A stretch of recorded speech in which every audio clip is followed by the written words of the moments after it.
Yung mga taong mahilig magmadali, yung kanilang isip palagi, gusto nila merong laging tapos. Yung laging gusto merong magawa. Pero hindi nagagawa, parang stress na stress sila. Problemado, malungkot na malungkot. Alam mo, sa isang banda, maganda yung ugali na masipag. Maganda yung ugali na gusto mong tapusin yung ginagawa mo. Gusto mong ayusin, gusto mong ma-accomplish, gusto mong magawa yung mga dapat na ginagawa mo sa araw-araw. Tama naman yun, okay yun.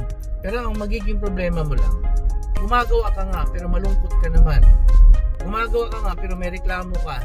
Apektado yung isip mo, yung emosyon mo.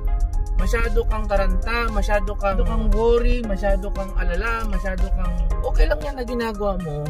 Pero huwag ka mag-worry, huwag mong dagdagan ng emosyon na parang galit, iinis. Tanggalin mo yung worries, tanggalin mo yung lungkot, tanggalin mo